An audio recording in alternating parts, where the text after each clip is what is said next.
My name's Daniel Adams. I'm the Economic Development Manager here at City of Prospect. Thanks for coming to our first online Network Prospect event.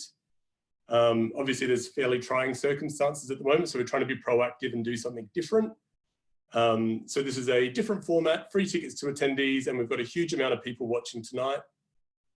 Network Prospect have taken a number of sort of proactive steps to try and deal with this unprecedented situation with the COVID-19 and the nationwide health emergency that we're dealing with.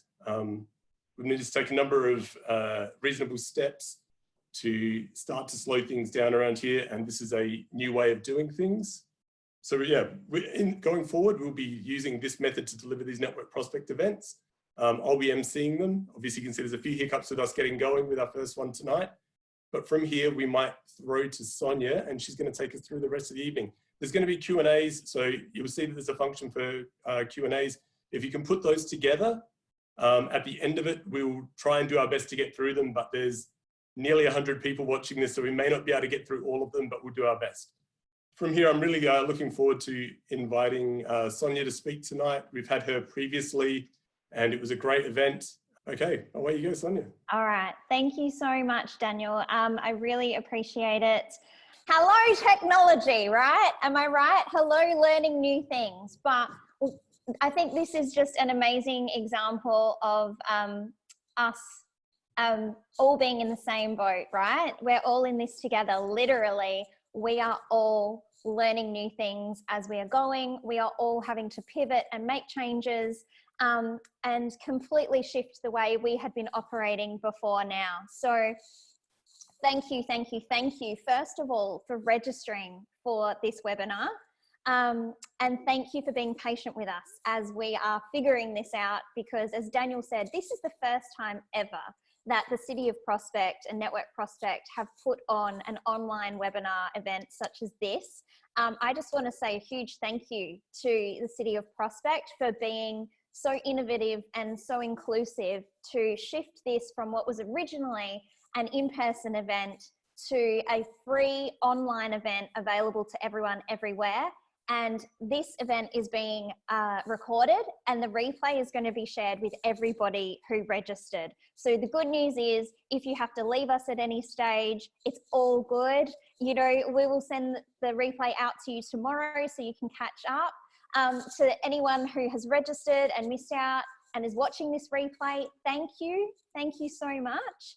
As Daniel mentioned, we are in webinar mode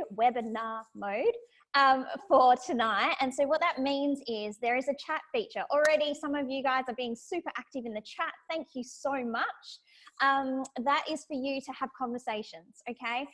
If you just want to comment or talk to one another, you are more than able to do that.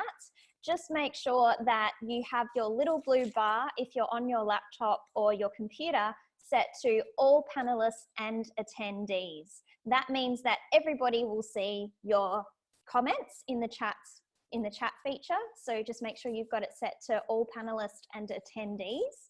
And if you have any questions for me tonight, please use the Q&A feature. So you will see there's a chat feature, and then there's a completely separate feature called Q&A. So that's what we're going to be using for the questions time, which is going to be at the end of my presentation. So that's just a little bit of housekeeping. But yeah, feel free to chat in the chat box. Like, happy for you guys to have conversations amongst yourselves. If you want to give me a little bit of love and encouragement, because I'm feeling a little bit nervous because I want to do a really good job for you guys tonight, then feel free to send me some love. And any questions at all that you want me to answer, please use the Q&A feature and I will get to them at the end. Thank you guys. Oh my God, you're so lovely. I love this crowd already. You guys are the best. Thank you. All right, so let's dive in. I am going to share my screen with you all right now. So let me just open up my little prezzo for you and get this little slideshow started. So hopefully you guys can all see this right now. When I'm in slideshow mode, I won't be able to see anything that's going on at the moment in chat box or Q&A, but you guys totally free to keep chatting amongst yourselves. Daniel and Emma, the lovely panelists and hosts from City of Prospect, will keep an eye on things for me. And yeah, we'll get to Q&A at the end. So I'll go back to the start just so you can see me again. Tonight we are talking about building your online community. And little did we realize that when we decided upon this topic, probably over a month ago now, probably a bit longer, that this topic would be quite as relevant as it is right now. And I, for one, am so glad that this is the topic we went with. It's one that's really close to my heart anyway. It's one I'm super passionate about. And here we are in a time of all times where community is more important than ever. So I just want to let you know that I have deliberately kept this presentation simple because I don't want to add to your plate and I don't want to overload you, and I definitely don't want to overwhelm you. But please do not underestimate the power of simple. Simple is effective if done consistently. So let's get into it, shall we? Welcome, welcome. I'm really glad you're here. And yeah, so a little bit about me, for those of you who don't know, besides the fact I love wearing a denim jacket. I live in Goodwood, which is in South Australia. For those international guests who have registered for this webinar and are watching the replay, because it's the middle of the night right now for them, Goodwood is in a town called Adelaide, and it's in a state called South Australia. Google map it if you haven't heard of it, and we won't be offended. I'm a wife to Chris. I am a mum to fur babies, Amalfi, our dog, and Sebi, our cat. I am obsessed with a good cup of tea, and I tell you what, I have been cranking through the tea lately to keep me going. I recently rediscovered my love of colouring in, thanks to a bit of social distancing and self-isolation. And I'm currently reading a book called The Calling by Ra Goddess, which, besides having an awesome name, it's actually a really great book for those of you who really want to tap into your passions and yeah, really live your purpose. I've become an indoor plant collector, which if you knew me 2 or 3 years ago, you would probably laugh hysterically at. And my next challenge is to learn TikTok. And the reason I'm sharing that with you is because I believe, as a social media coach who spends all of her time on social media for work, I believe you should have at least one social media outlet that is completely for fun. And for me, that's always been Pinterest. I've always loved Pinterest because you can just chill out and pin away. But my next challenge that I want to learn is TikTok, and I want to use it for fun. So over the past 7 years, I created and launched a blog in 2013. And this was done purely as a creative outlet for me. I was in a job that was going through a massive restructure and transition at the time. And I was an absolute avid blog reader at the time. I used to read blogs every day. I used to comment on all my favorites. I used to follow all my favorite bloggers on social media. And it was actually my husband, who is not on social media whatsoever, who suggested I start a blog for fun. And so this was my first experience in the importance of community. When I went to launch that blog, I had already built a community around me of fellow bloggers and blog readers who, when I launched my blog, rallied around me and supported my blog and helped me organically grow my Instagram audience to 25,000 and my Facebook audience to 8,000. So it's pretty obvious. I make no secret, Instagram's my favorite platform. Also during that time, I worked on national campaigns with really well-known brands like Australia Post, Bupa, Katie's, Schwarzkopf, just to name a few. And then in 2017, I decided that I really wanted to explore what working for myself would look like. And so for anyone who's ever wanted to work for themselves, but you don't know how to, like, what business to create, my number one piece of advice would be think about what your brain picking topic is. What does everybody take you out for coffee for or call you up for to ask you about? And if you can marry your passion with what you're really, really good at, you've got yourself a winner there. And so that's how I came to launch my business. I had taught myself everything social media. I had grown an audience. I had a part-time business in that and I loved it. And I decided to launch a social media business. And that's what I did in 2017. Off the back of that, last year I created a business mentoring community, which has nearly 50 members. They are women in business from all over Australia, America, and Canada. And I have also coached over the last 3 years, I've coached over 100 small and medium businesses in Australia, the USA, and Canada. So it's been a busy 7 years, and it's been a really awesome 7 years too. This is how we can stay in touch. If we aren't already connected, please feel free to get in touch with me in any way you like. There's my website, scribeandsocial.com.au. My Instagram handle is Scribe and Social, and my Facebook page is, of course, Scribe and Social as well. I'm all about consistent branding, clearly. And my email address is sonia@scribeandsocial.com.au if you want to send me an email. So let's stay connected. I love a chat, as you can tell. So tonight or today or whatever time you're watching this, please, please, please feel free to take notes. In fact, I encourage you. It helps reinforce learning. Take photos if you want to, take screenshots, whatever works for you. And if you are going to be sharing on socials, please make sure that you tag me, Scribe and Social, and also tag Network Prospect. That's Network Prospect. So tag both of us so that we can see your social media posts and your stories, and we can share them as well. That's really important. So right now, social distancing is driving us online to seek connection, community, and conversation. And I read a statistic just today that said Facebook and Instagram have reported a 40% increase in usage due to COVID-19. 40% increase. And views for Facebook and Instagram Lives have doubled in just 1 week. So it goes to show you that just because physically we are distanced from one another, online we are more connected than ever before. But I really want to remind you of something. And I love this meme because it just so accurately represents what I want to say to this point.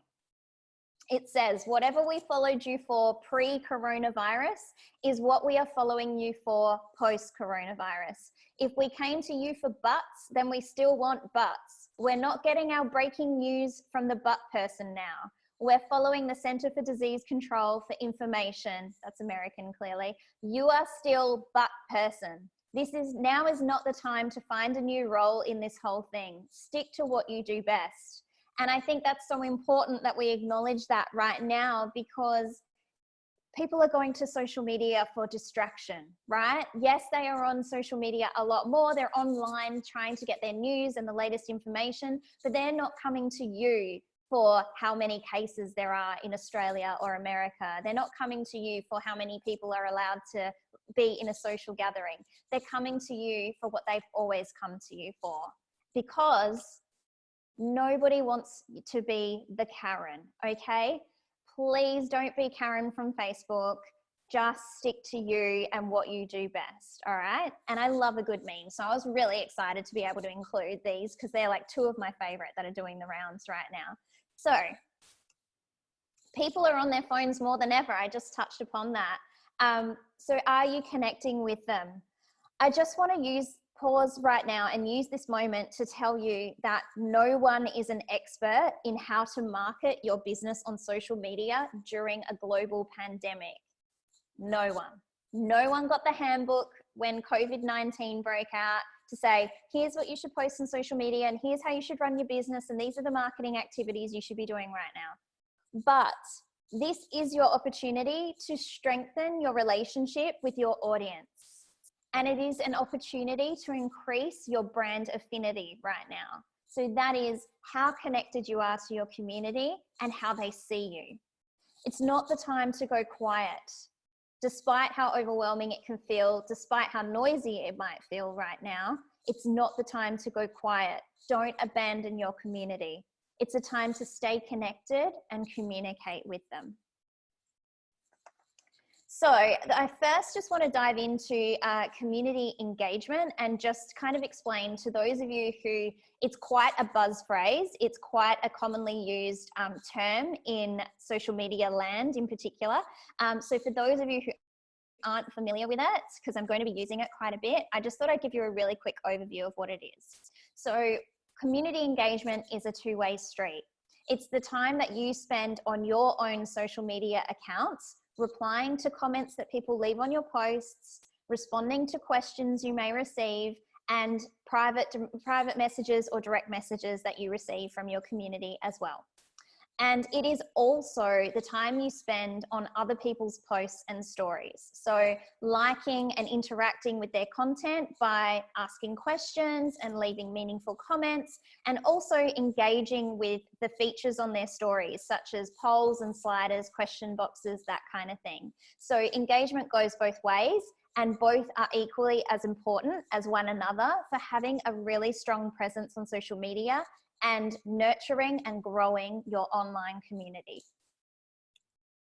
So let's talk also a little bit about the algorithm, because that does affect your social media and your community. So first of all, the algorithm is based on who you follow, who and what you like on social media, and who and what you interact with when you're on social media. So that is what the algorithm is, basically. It's what it's based on. It's how it works.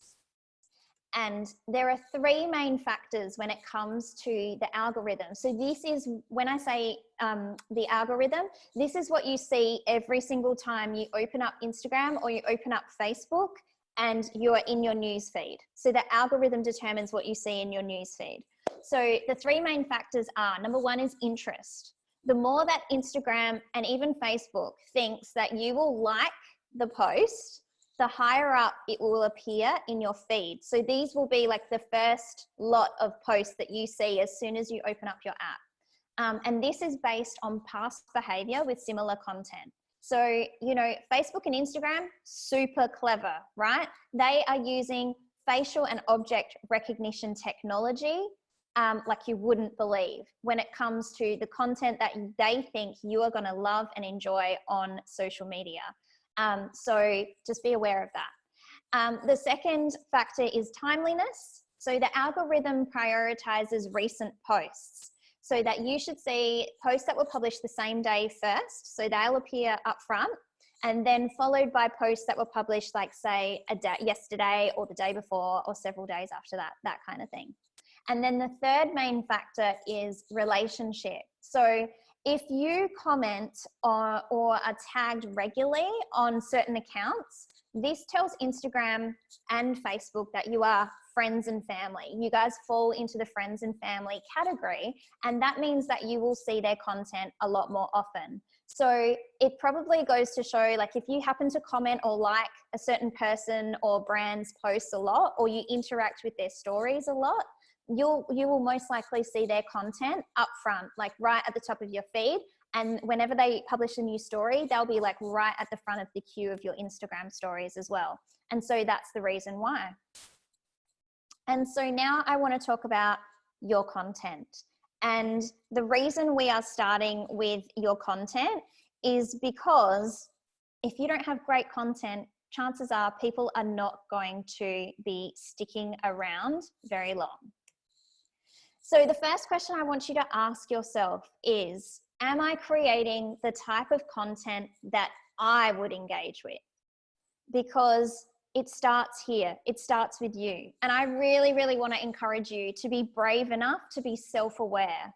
I don't want you to be self-critical to the point that you paralyze yourself and you don't publish anything, but I do want you to be self-aware and really ask yourself, if I was scrolling social media with everything that I see, would this post that I'm about to publish stop me in my tracks? Would I want to engage with it? It's just a really strong question that you can ask yourself for every piece of content that you publish. So what are people looking for right now? It's obvious they are going to social media for distraction, right? They are looking for content that connects. So this is where getting personal, being a human, telling your stories really comes into it. That's how you create connection. They're looking for content that entertains. Can you make us laugh? Because things are so serious right now that it really isn't letting up. So we need to smile. We need to laugh. You know, there's nothing like a really funny, relatable quote or a funny meme or somebody sharing something hilarious their kids said or something crazy that their pets did. It's human, it's relatable, it's entertaining, and it connects us. They are also looking for distractions. So just content they can just get lost in and enjoy and forget about what's going on for a moment. And they are also looking for content that educates. So the top three performing types of posts on social media, number one is always a personal story. Whenever people dare to get vulnerable or be open and honest and share a personal story, that's always going to perform the best. Number two is education. People actually really love to learn on social media, but they love to learn in bite-sized chunks. So like one little snippet, one little tip or trick or hack that they can learn in a microsecond, in a couple of seconds, and then implement into their day or their life right away. That stuff works really well. And then number three is always a giveaway because people love free stuff. But I really want to touch most upon connects because it's so important now more than ever that we just be human. You know, that we remove this facade of that we have to present really professionally on social media. It's social, guys, newsflash. You want to be professional on LinkedIn. But Facebook and Instagram, we're on there as people to connect with people. So it's okay to acknowledge what's happening right now. It's okay to be honest. It's okay to say, it feels really weird promoting this sale or talking about my business right now. But explain why you're doing it, because it's to keep your doors open. It's to keep your team in a job.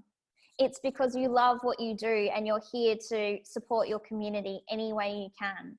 So I think it's just really important that we remove this weird robot facade that sometimes we can get when we're in front of a screen and we're on social media and we think we have to present a certain way. And I'm just here to tell you that this virus has gotten to the heart of everyone and we just want to connect with people. So that leads me to my next point. Great content is great content.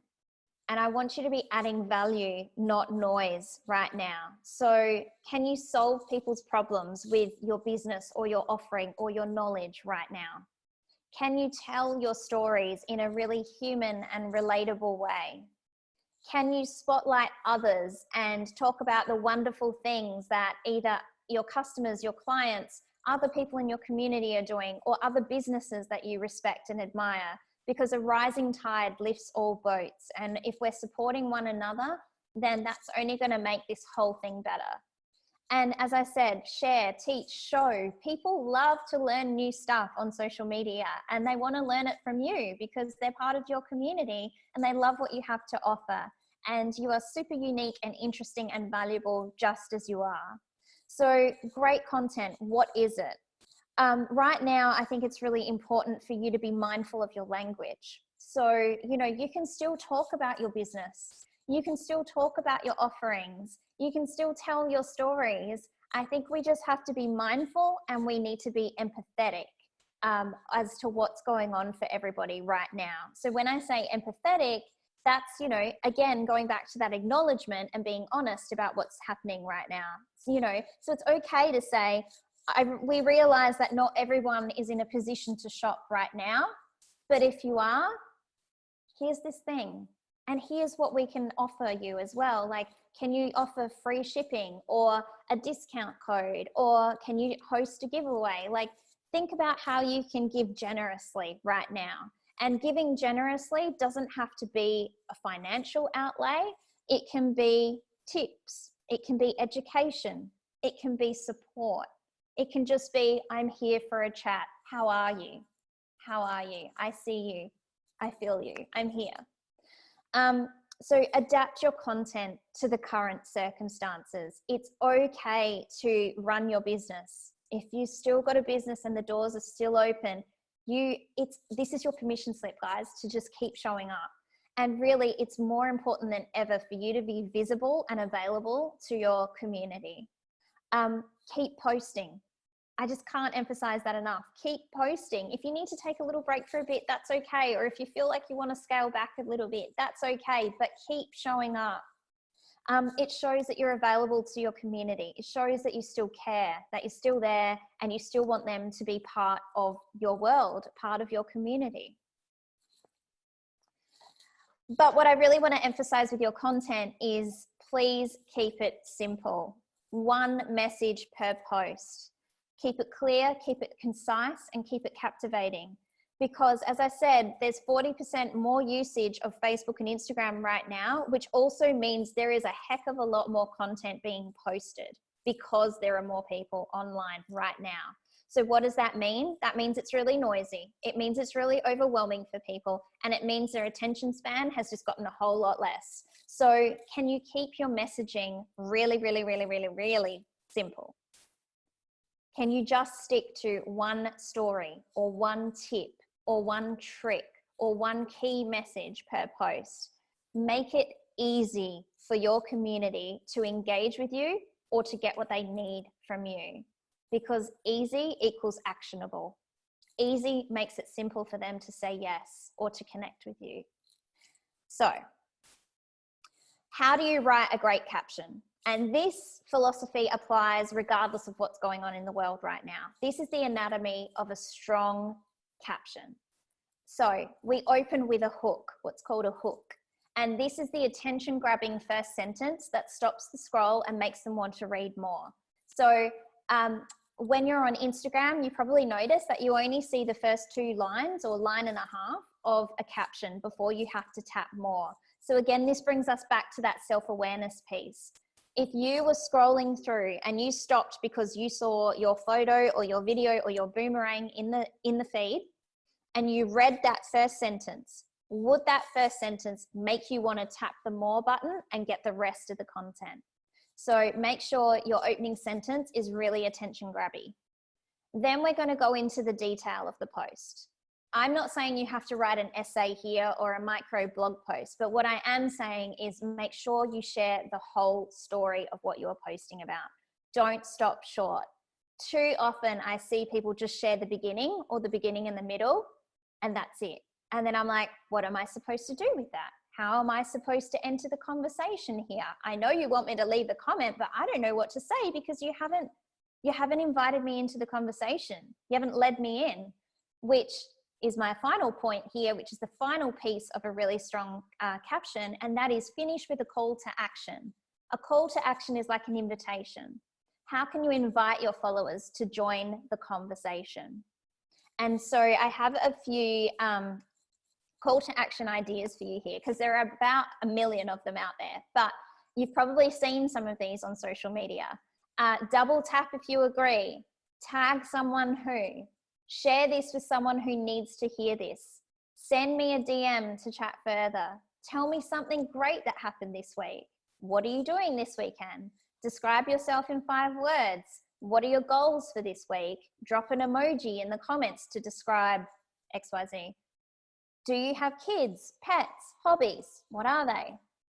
Are you this or that? Save this post to refer back to later. These are all different calls to actions, and they work because engagement on social media can equal a like, a comment, a save, or a share. They all count.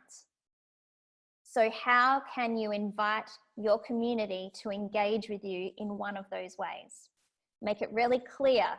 You got to spell it out for them, exactly what you want them to do next. And that's where your call to action comes in. So now let's talk about your community.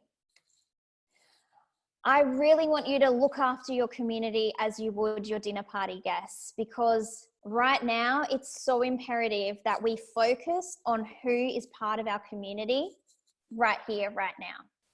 Now is not the time to be obsessing over your stats, nor is it a time that you will likely experience huge growth. So I kind of think this virus has made us all stop and take stock of what we actually do have in our lives and to be grateful for it. And I think the same philosophy applies to our social media community. You've got 400 followers, be grateful for those 400 followers. You got 40,000 followers, be grateful for those 40,000 followers and nurture them. Nourish that relationship, value them and serve them. Look after them as you would your dinner party guests in your own home, which hopefully we will be able to have again one day very soon. So one little tip that I would love to share with you guys, and this is a super effective tip for really strengthening your bond with your community, is this works particularly well on Instagram, not so much on Facebook. So for those of you who are on Instagram, welcome new followers to your community.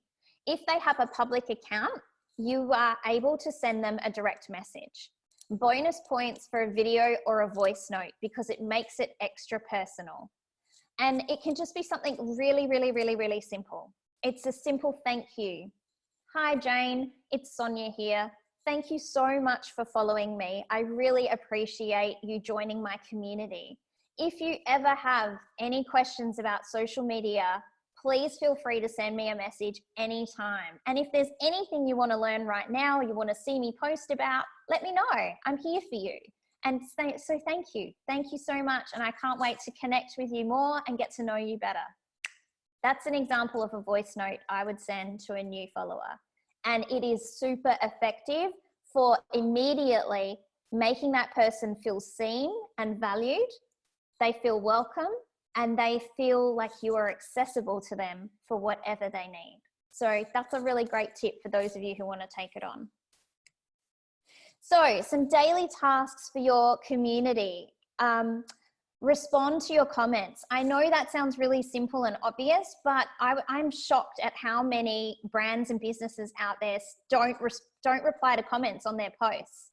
Make sure that you reply to every single comment left on your posts on Facebook and Instagram, even if that's just a simple thank you, or even if it's just an emoji. Acknowledge that person, respond to them, make them feel seen, heard, and valued. Reply to your messages. So check your direct messages on Instagram, check your private messages on your Facebook page, and ensure that all messages have been replied to in a timely manner. Check your hashtag.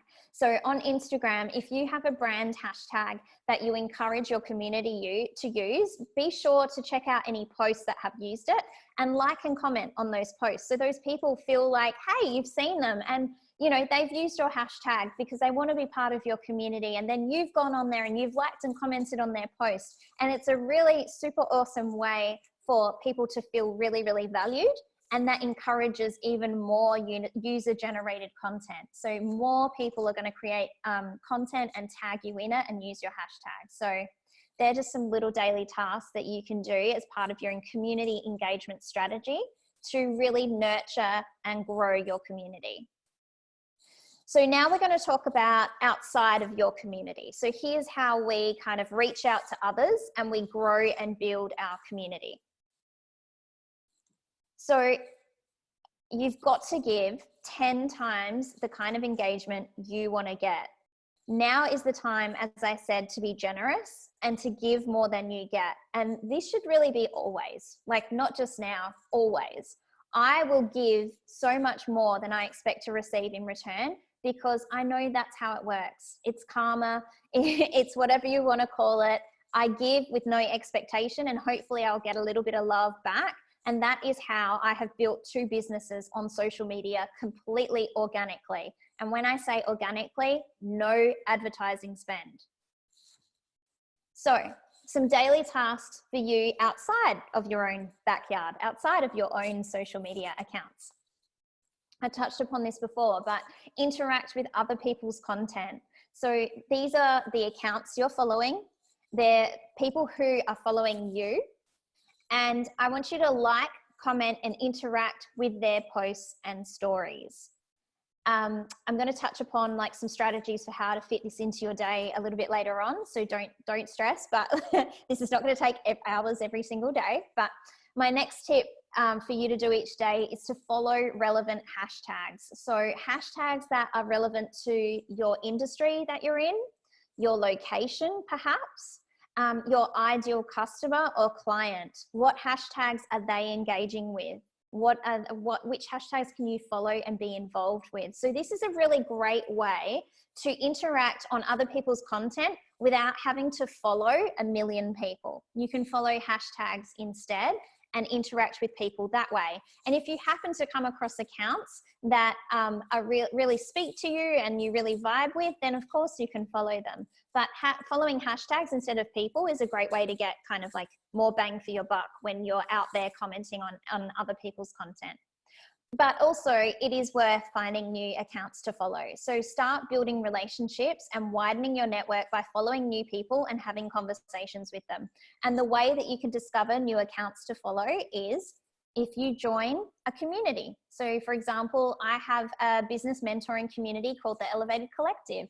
I encourage all the women in that group to follow one another. And when you join, you've got an instant fan base of 50 women who are behind you and are going to like and comment on your content and be part of your followers. So that's one way of going about things. And there are other groups and communities you can be part of. Another way is to go through your followers list and see if there's anybody in your followers list who could potentially be a customer or a client, or just somebody you really like relate to and get along well with. Like follow them and interact on their content.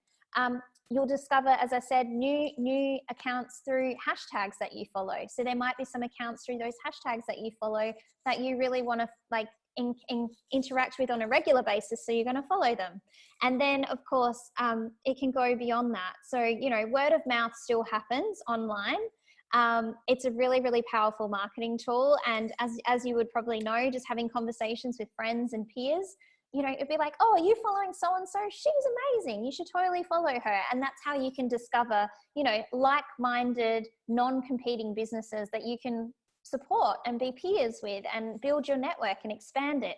It doesn't just have to be potential customers and clients. It can be peers and colleagues and just network contacts. So there are some tasks that you can do each day.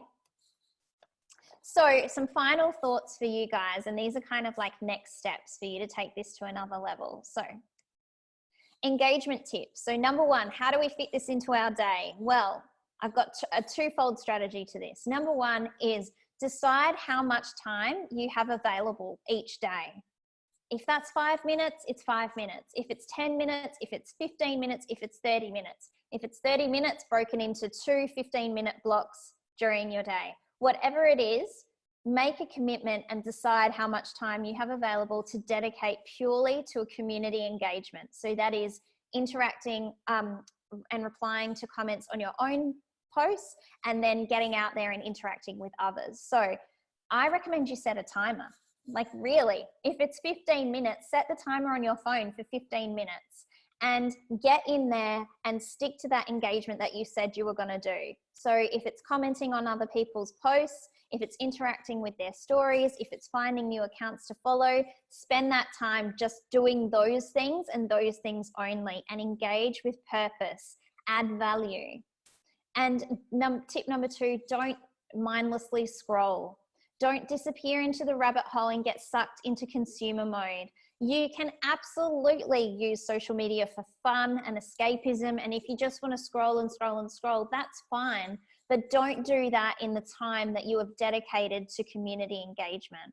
So once you've set your timer, you've done your community engagement, and then the timer goes off, get the heck out of there, get out of the apps and get on with your day.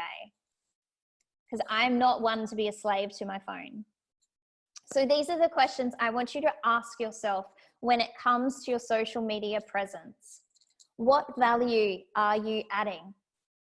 Are you inspiring, educating, or entertaining your followers with every piece of content that you're putting out there?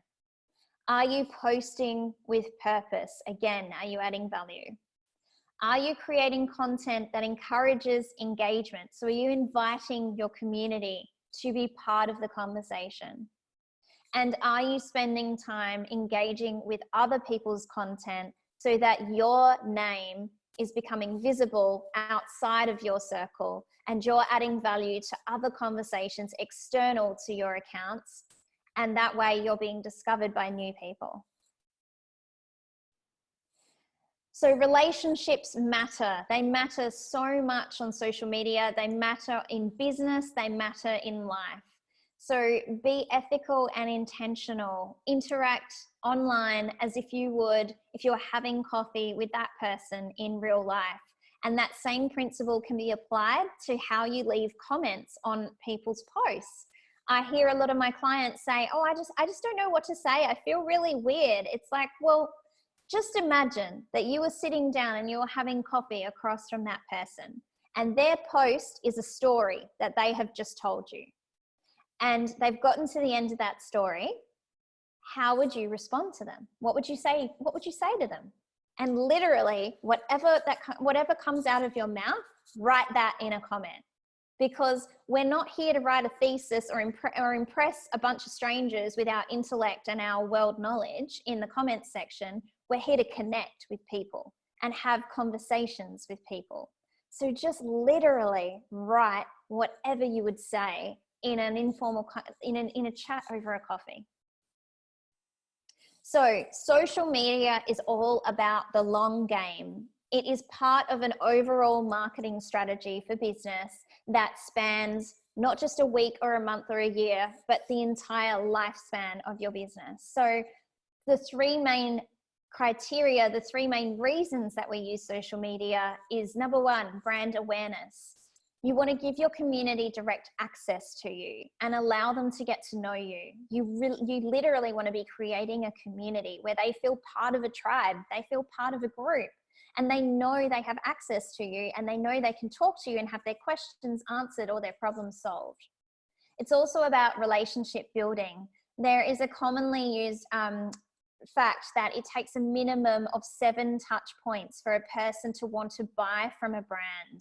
So be available to them, answer their questions, as I said, let them interact with you. Like, even if you're having a conversation about your cat in the DMs, please don't dismiss that light and fluffy stuff as insignificant. That is stuff that relationship building is made of, because it's relatable. And conversation starter. Social media is not the be all and end all of your marketing. It is a conversation starter. So be a human on social media. Talk to your community as you would your friends. Invite them to be part of a conversation. It's a two-way street. And finally, focus on conversations and community. I know I've said that a million times, but seriously, I hope you're taking that on board now. Don't consume and compare yourself to others. Stay in your own lane, focus on your own dinner party, do what you do best, and create and connect. So what are your next steps that I want you to take from here? Step number one, I want you to focus on creating great content. So adding value, solving people's problems, inviting them to be part of the conversation. And then I want you to nurture your community. Value the people who you have following you right now. Let them be seen, heard, and valued, and welcome new people into your community. And number three, be part of the conversations that are going on all over social media. Get yourself out there and be generous with your likes and your comments and your interactions on stories. So that leads me to what's next? Well, I have created a social media challenge which begins next Monday.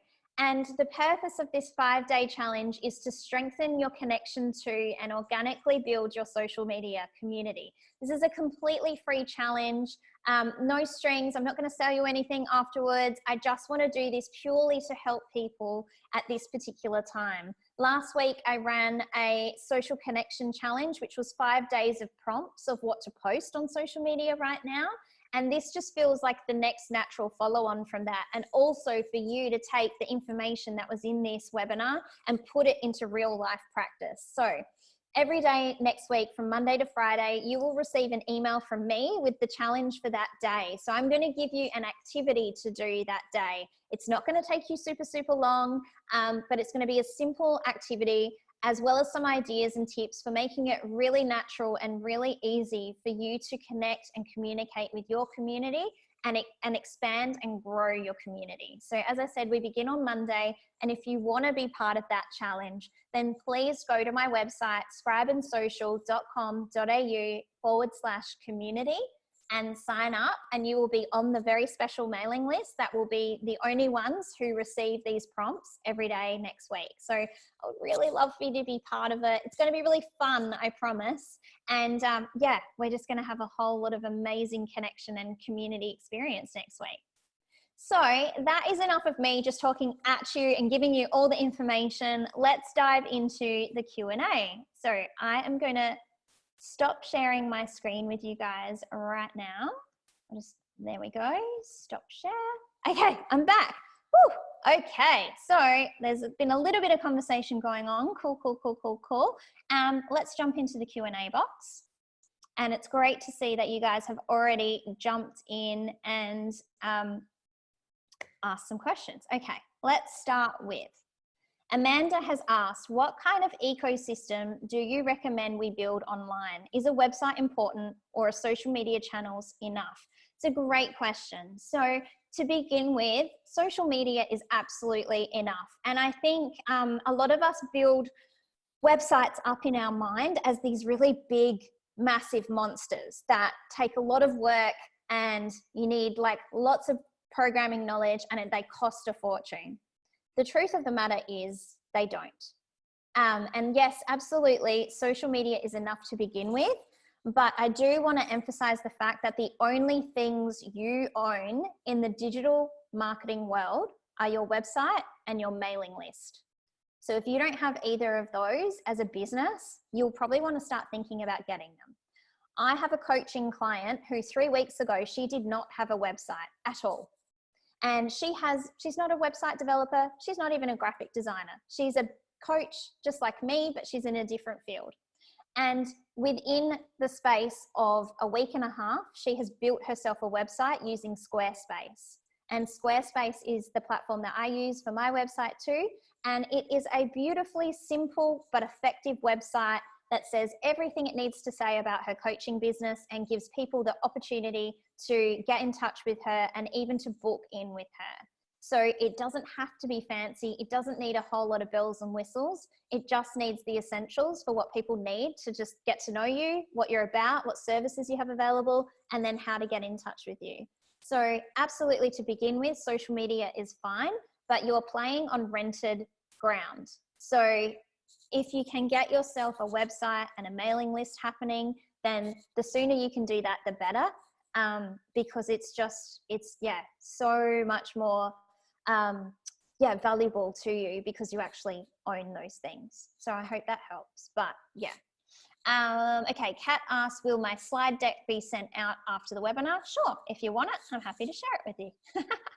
Sarah asks, regarding content, is it important to have clean and relatively professional looking photography and video, or does home style and average cut it? Sarah, I love you so much for asking this question. Thank you. There is a massive, massive shift towards more natural looking and authentic content on social media. And in fact, at the beginning of this year, all the major social media publications called it the #1 trend for 2020. This is good news for us small business owners who don't have massive budgets to work with photographers and videographers, right? People are just looking for real connection, okay? And so if you've got an iPhone, you've got an amazing camera right there to create videos and photos, right? And it doesn't have to be a slick production anymore.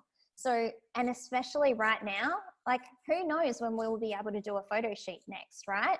So this is where we just need to get brave and not care about what it looks like and just put it out there, right?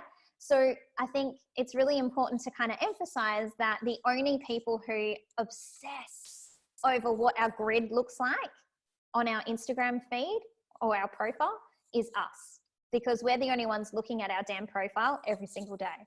The only time people are going to look on your profile is when they are jumping on for the very first time and they're spending a few seconds to get to know you and whether they want to follow you, or if somebody has jumped on your profile to find something specific. So relax, just relax.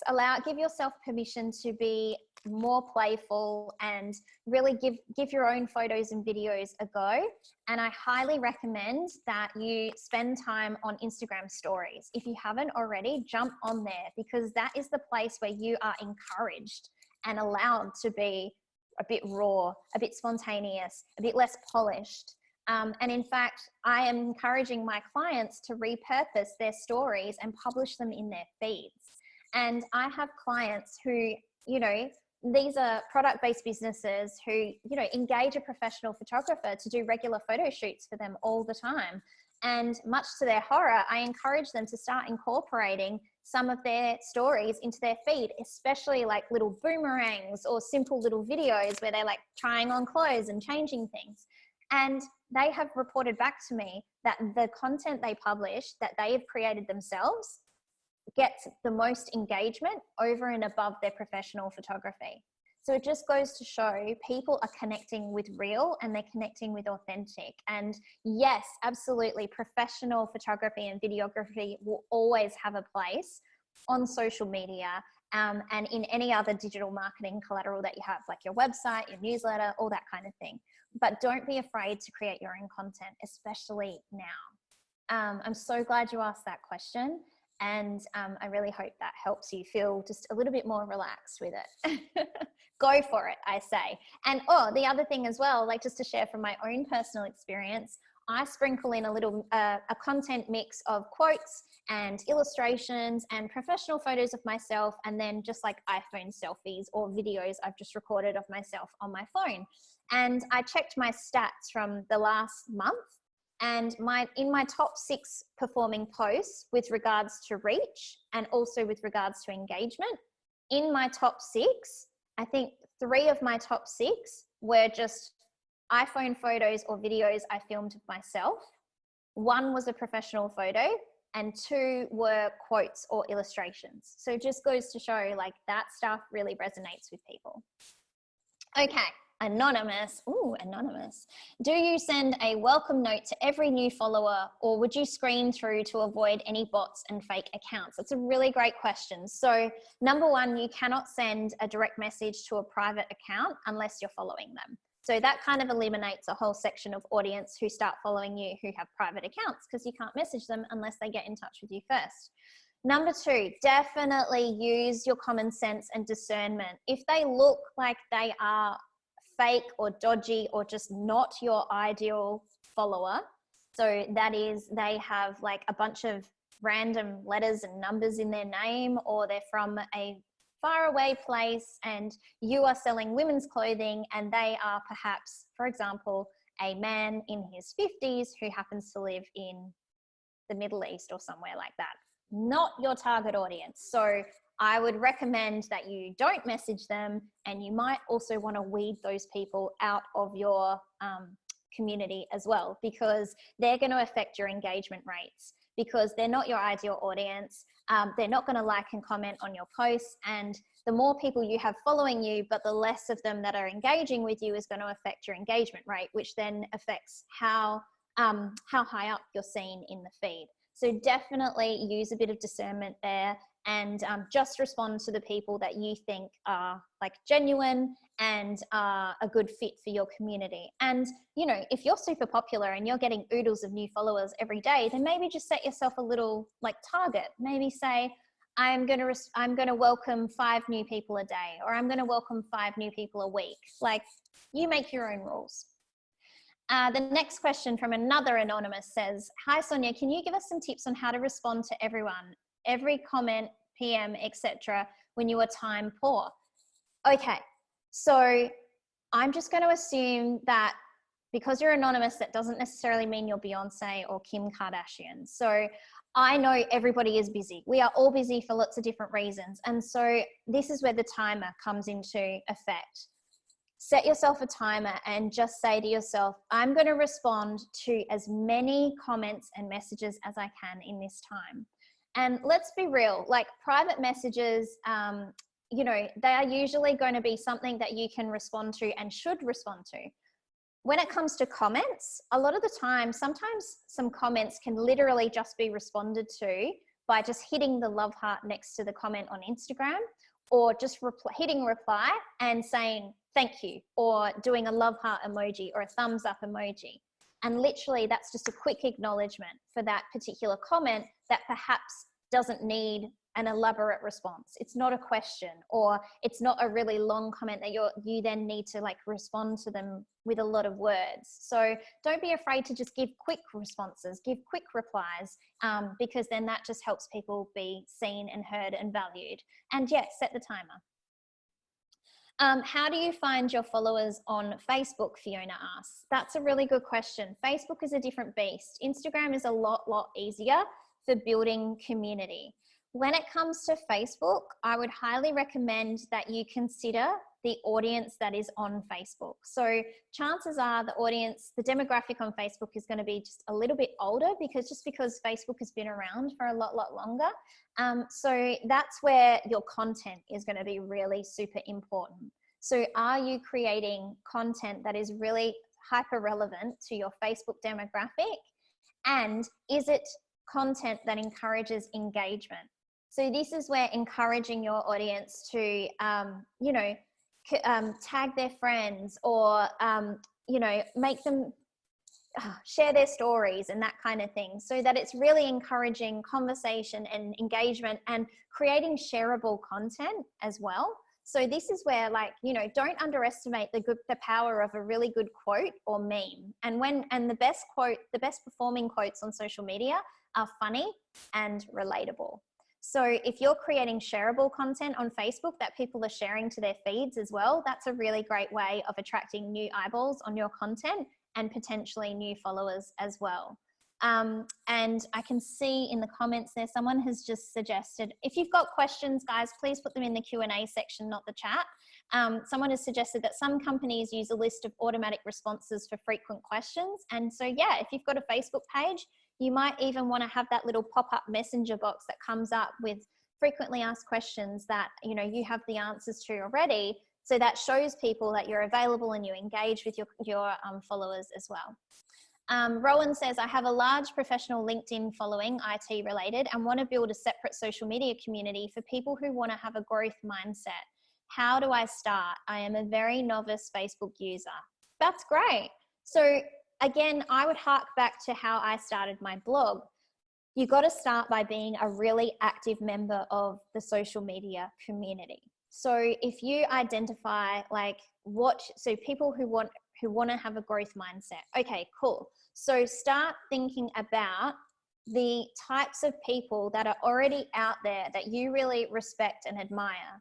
So follow, and like, you know, you can start at the top, start big and work your way back. So, you know, start following really big names that you respect and admire, whether that's people like, I don't know, Gary V, or like, I'm just thinking off the top of my head here, but like people that I like, Marie Folio, or like Lisa Messenger, or like, you know, whoever, like think of those big people that you really like, follow them, and then pay attention to the comments and see who comments on their stuff and start checking those people out. And if they have public accounts, then start connecting with them, start following them.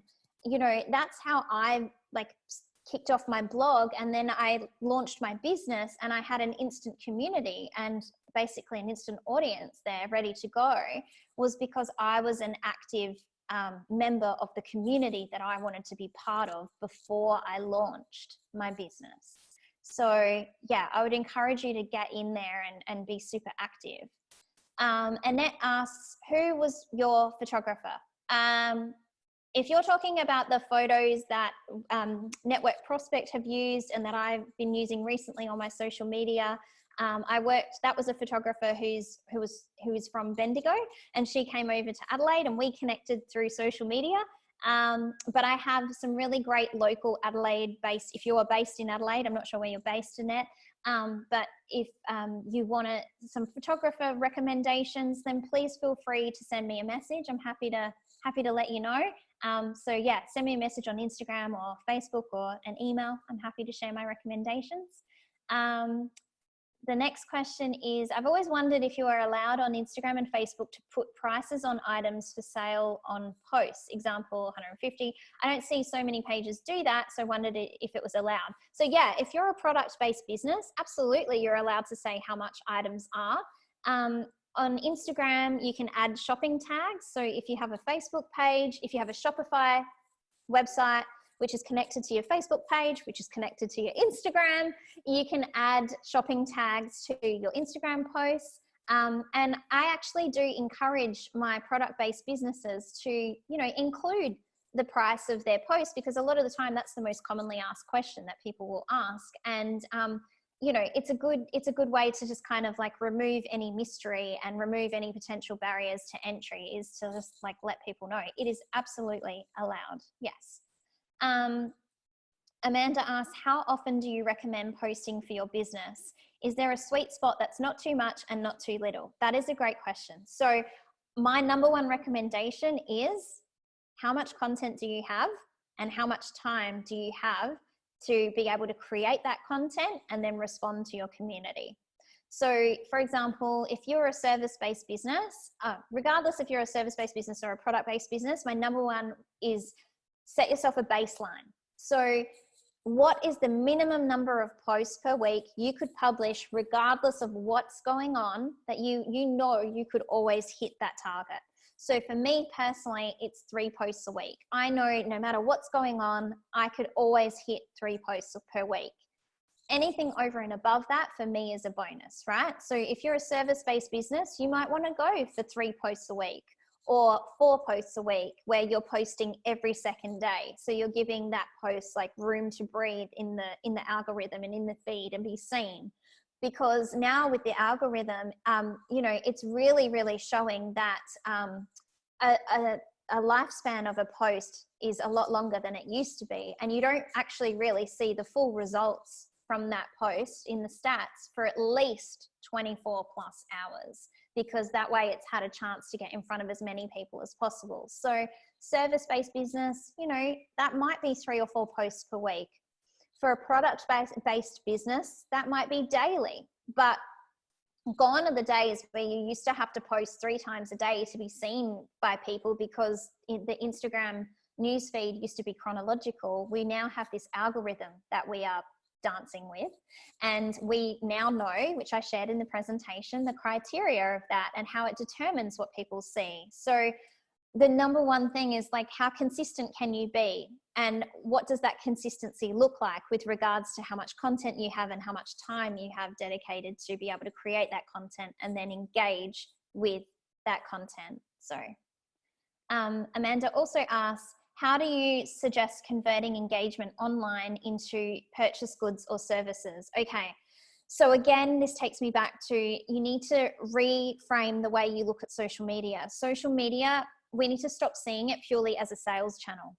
Yes, it can be a sales channel, but number one, first and foremost, is it is a relationship building channel. So this is where being generous with your time and your knowledge and your expertise and your availability to answer comments and questions is going to pay dividends for you with regards to getting clients or selling product. People want to feel part of a community. They want to feel connected to something, and they want to feel seen, heard, and valued.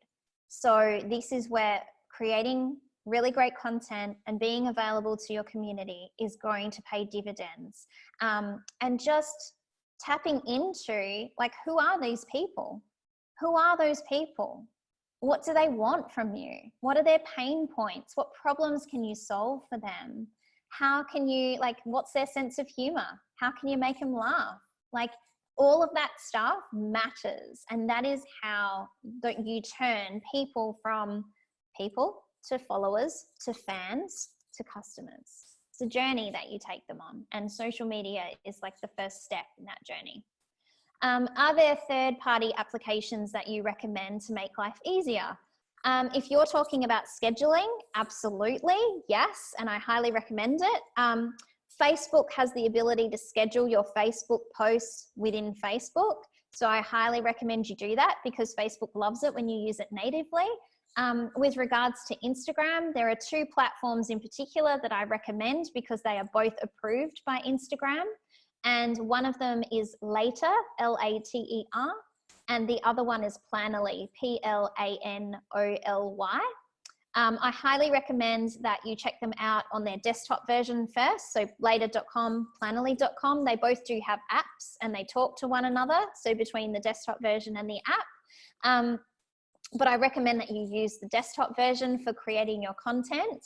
And then you can just use your phone for like saving photos to your camera roll and that kind of thing. They both allow you to use them for free, up to 30 posts per month. And they both allow you to, they will automatically publish your posts to Instagram if you connect your Instagram business profile to your Facebook page through the application. So yes, they are the 2 that I would recommend, and Facebook obviously for scheduling Facebook. Okay, do you think these principles apply to LinkedIn? Now, I don't claim to be a LinkedIn expert because I feel like that is kind of like its own professional, it's like a professional media as opposed to social media. But I definitely think a lot of these principles apply in that allowing yourself to be visible, being super generous with your knowledge and your accessibility, and showcasing your unique, you know, you want to use like a marketing term, your unique value proposition. What makes you unique? What makes you unique is your experiences, your life experiences, your, you know, your career experiences, your educational experiences. You have a unique point of view on the world and on the industry that you're in. So share it. And that's what people are going to come to you for and be drawn to and connected to, and then ultimately want to work with you or buy from you. So Emily says, my husband and I own a small electrical business here in Adelaide. I often rely on him for content, job progress photos, etc., which is a challenge. Oh, honey, I feel for you. Any tips on creating content without having to rely on others? So this is where I think communication really is important, particularly when you're in a partnership in business. And just like, I'm just going to get really personal here, but whenever I open up and I tell my husband exactly what's going on in my business and what my goals are, and what my plans are, and what I'm working towards, he is so much more on board because he has been involved in the process and he understands what's going on. And then he is so much more supportive. So I think it's really going to come down to a communication piece here with your husband. And if you let him know that we really need to create our own content on social media, because stock photos and reposting other people's images just ain't going to cut it. Like, it's just not, because that's not what you guys do.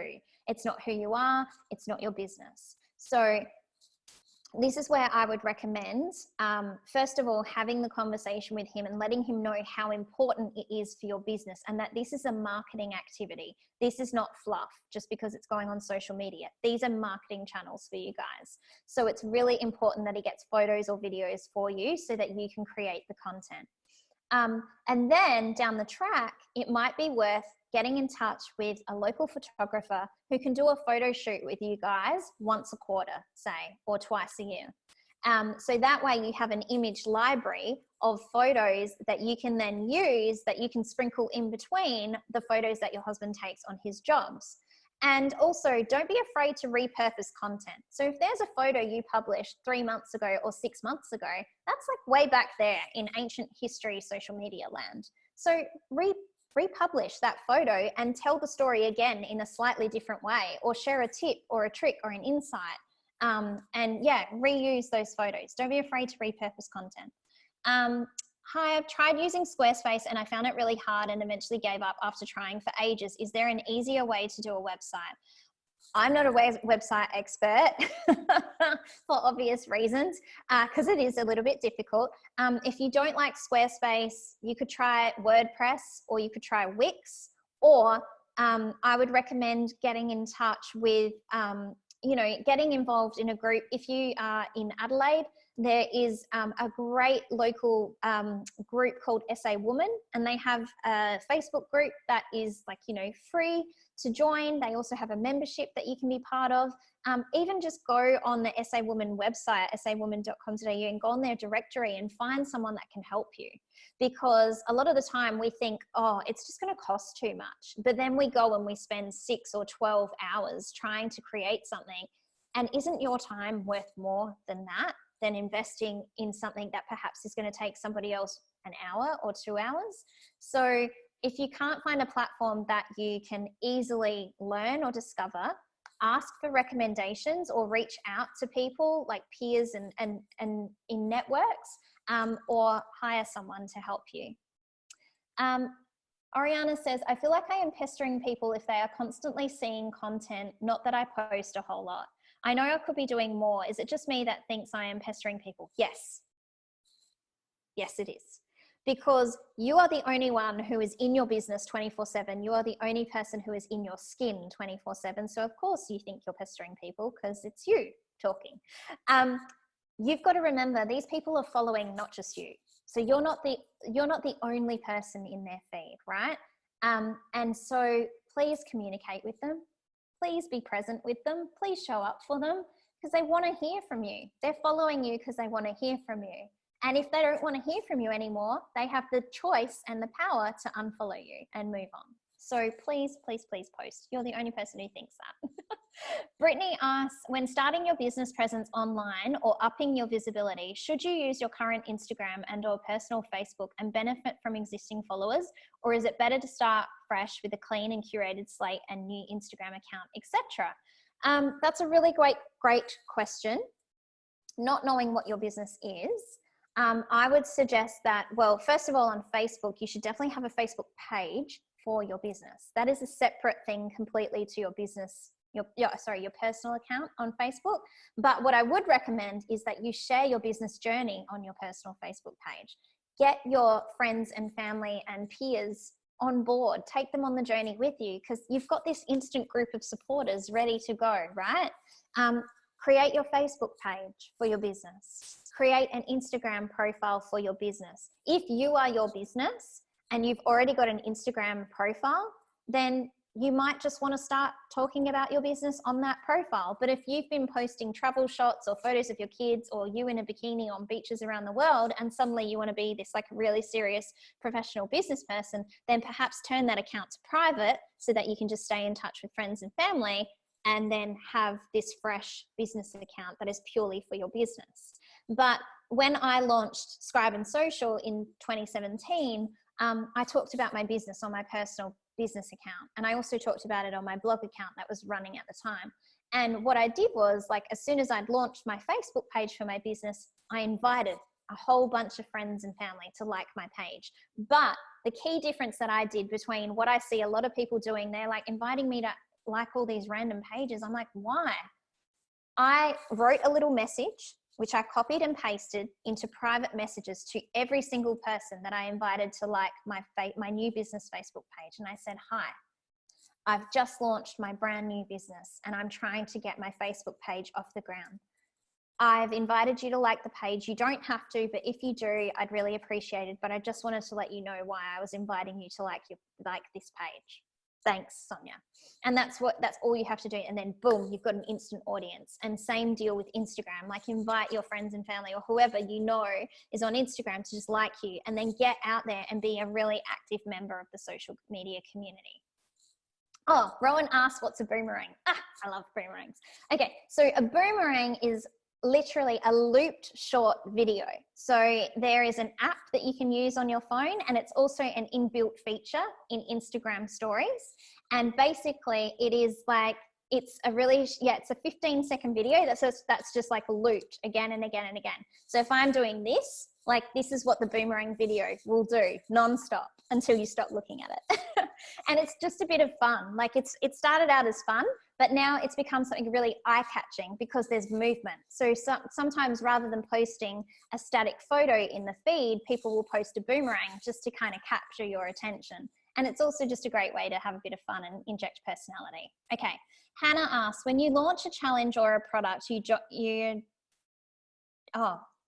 You don't afraid to be repetitive. Like, how many posts, newsletter, stories do you do before a launch? Oh, okay, right. So I've talked about this before on my own content, and I have just said that you have to unashamedly just talk about your product or your launch or your challenge as much as possible, everywhere possible, because you don't want whoever is meant to be part of it or whoever it's meant for, you don't want them to miss out. So quite often, I will say to my community before I'm about to go into launch mode, and generally speaking, launch mode is anywhere between 1 to 2 weeks. Anything more than that, and you're just fatiguing yourself and your audience, I say to them, guys, I'm about to launch this thing. So be prepared to hear about it a whole lot. And the reason that I'm doing this is because I don't want anybody who wants this to miss out. So I am like one of the most transparent, open and honest people you will find on social media and in business, because I like people to learn from me. I like them to see what I'm doing and to understand it and to feel part of it. So take them on the journey with you. And the other thing I would say to you is that not everybody sees everything you publish. Because of the algorithm, because of their social media habits, they're not going to see every post you publish or every story you publish. They're not necessarily going to open every newsletter you send. So just go for it. I would say go for it. Do as much as you feel is you can handle. You're providing value in every single piece of content. You're not just talking about it. You're not just promoting it. You think about all the different aspects that will be interesting to your community, that will answer the questions they're going to have about it. And always, always, always think about it from their perspective. Whenever you're about to publish a post or a newsletter, I want you to say, so what? Because what's in it for them? Because that's what they're going to be thinking. Whenever you put something out to them, they're going to be like, so what? What's in it for me? So there's no hard and fast rules, hun. You just got to go for it, because you don't want people to miss out. What's my opinion on buying followers? Don't do it ever. Never, ever, ever, because you will get found out. Instagram, Facebook, they'll take those people away. And people can tell, because when you buy followers, the engagement isn't there. It's really obvious when people have 1,000 followers and they get like no comments or 1 comment on their posts. It's because they've bought followers. And there are also tools out there that we can discover whether you have or you haven't. So don't do it. Don't do it.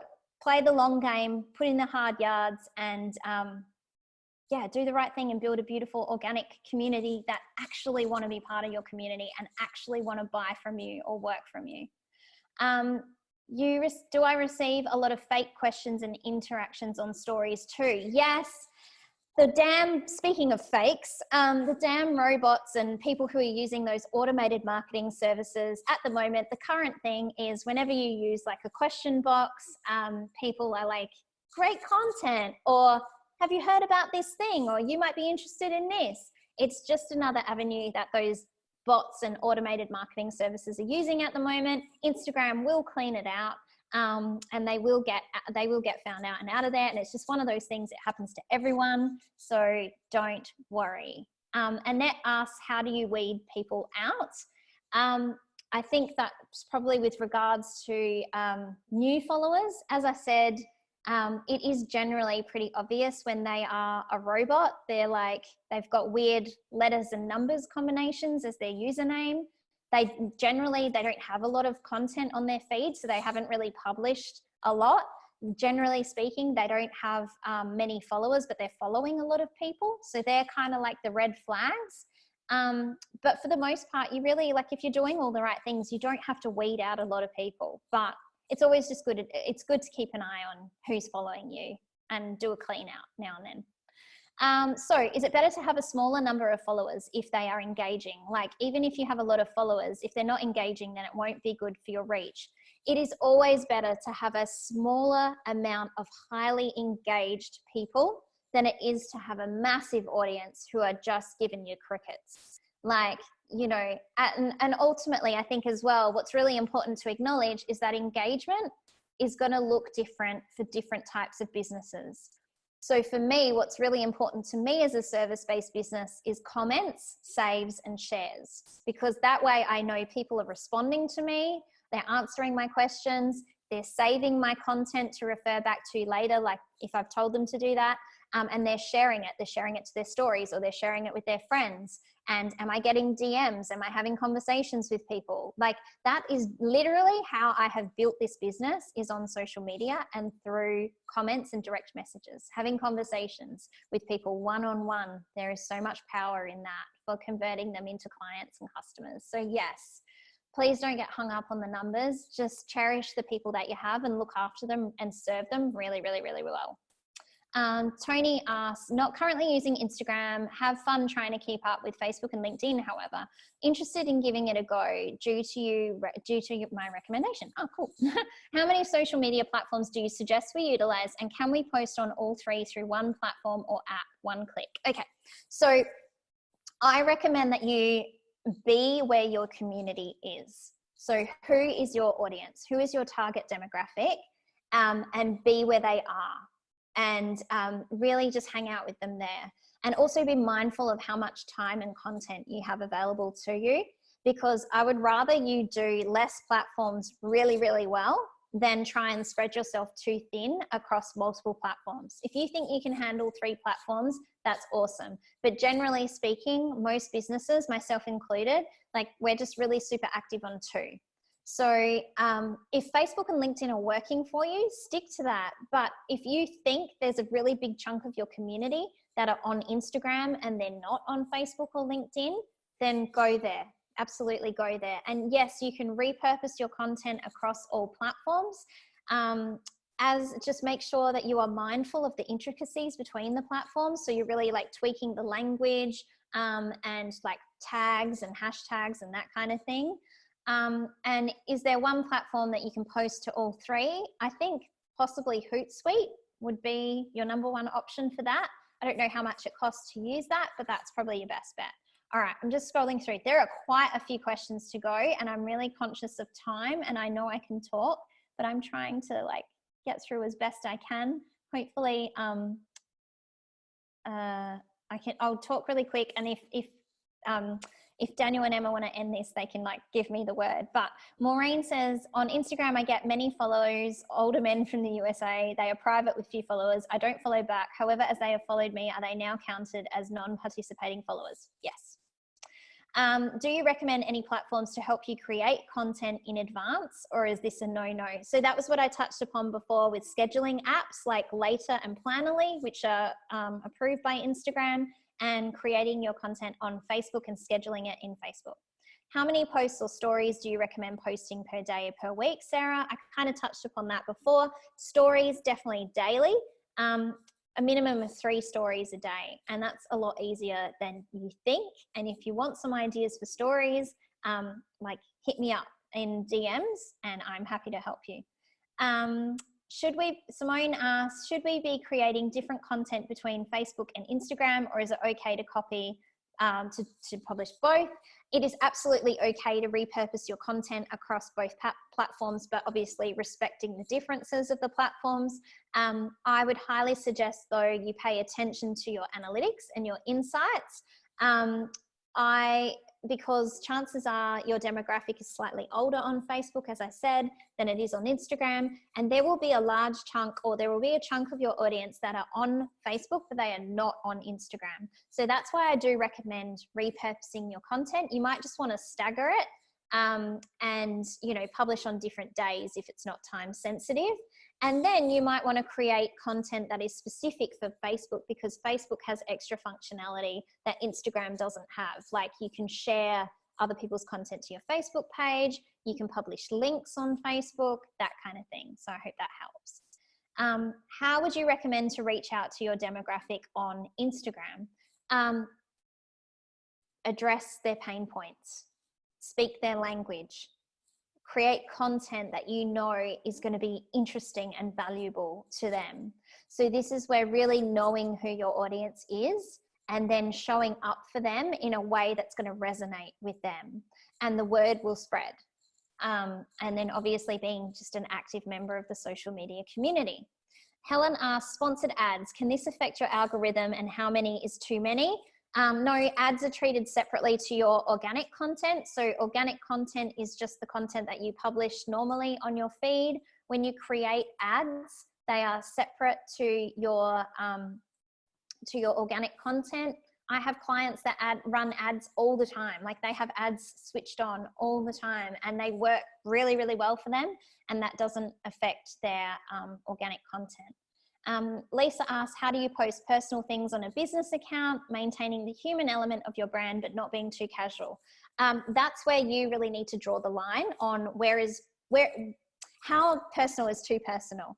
And I like to use the analogy that if you just sat down next to somebody on a plane and you started talking, how much would you be willing to share with that person? The other piece of advice I like to give is perhaps choose 2 to 3 elements of your personal life that you are comfortable sharing or talking about on social media, and just share those things. Just weave those things into your content. So that's a good place to start. If you want to workshop it any further, then please feel free to get in touch with me. Annette is based in Victoria. Oh, okay, cool. Oh, if you're in Victoria, still get in touch with me. I think that was about photographers. Feel free to get in touch with me. Helen, best time to schedule posts. That's where you've got to, like, this is where I really encourage you guys, be across your insights on Facebook and Instagram. If you're a business account, be across your insights. Pay attention to when your audience is online and post then. Apply a layer of common sense over the top of that. If you know your demographic, for example, if they are women, if they are aged between 35 to 44, chances are they're most likely going to be on social media in the evenings, after dinner, after bath, after bedtime even. So, you know, that could look like 8 p.m. or 8:30. So pay attention to your insights and apply a layer of common sense and know your audience. Okay. Oh gosh. All right. Where are we up to? And yes, guys, this is being recorded, so you can watch the replay because I know we're going a bit over time, but I'm really new to Facebook and technology. I have joined groups. So how do I get a group going for my business page? Groups are awesome. Yes, absolutely. So you can just simply go onto Facebook as yourself and you can create a group and you can make your business page the administrator of that group. And then obviously give it a name that relates to your business and is really clear and obvious to people, and provide a description in that group of what it's about.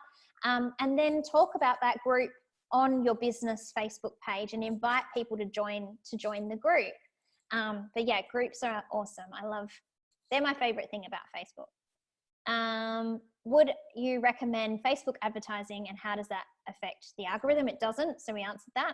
How do you suggest you choose which hashtags to use? Do you look at number of uses before deciding and choosing smaller ones? Yeah. So hashtags, good.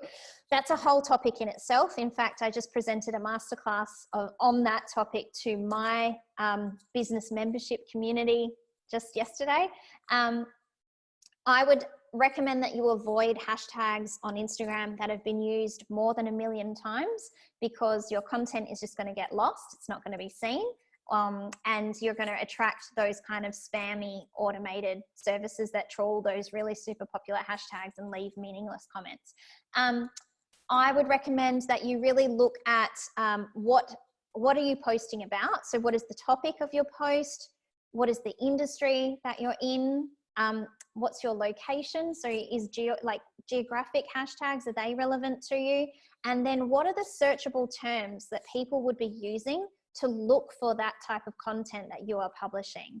And then create sets of hashtags for your content based on all the different categories or all the different topics that you post about.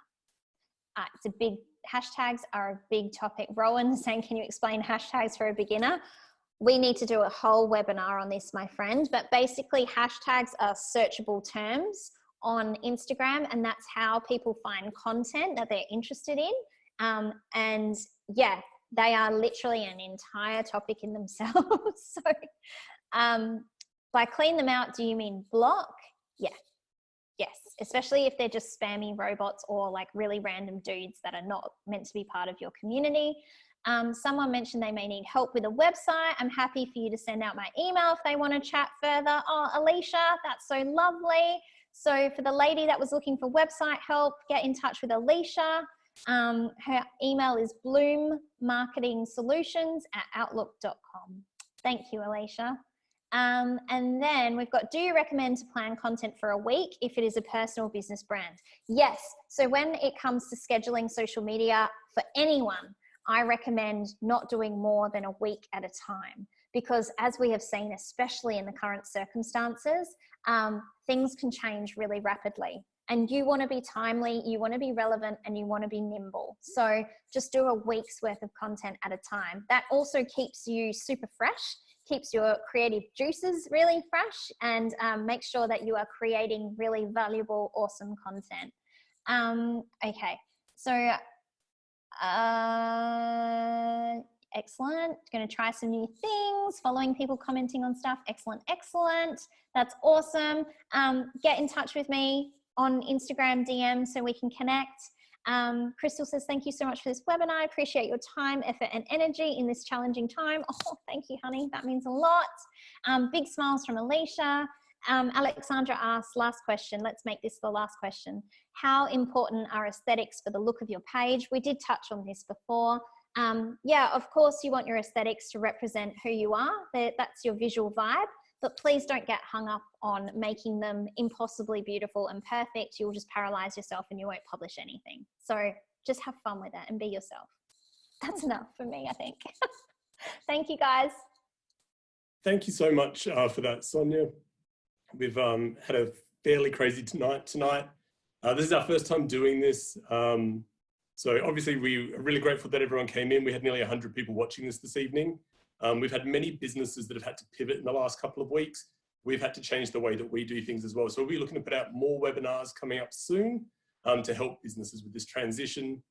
In the meantime, there's a lot of things that we can do to help local businesses buy a gift voucher, shop locally, but shop online to get stuff from local businesses, takeaway food, delivery for the restaurants that might be struggling otherwise, and then reach out to us, Network Prospect, on whatever platform you can. So that's Facebook, Instagram, LinkedIn. Reach out to myself, Daniel Adams, on LinkedIn, or Emma, who's also on here tonight. And we're here to try and step up and not step back. We really want things to keep going, and we want to be able to help the best we can. So Daniel Adams on LinkedIn, Emma Grivell on LinkedIn.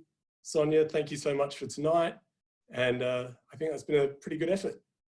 All right. Thanks so much.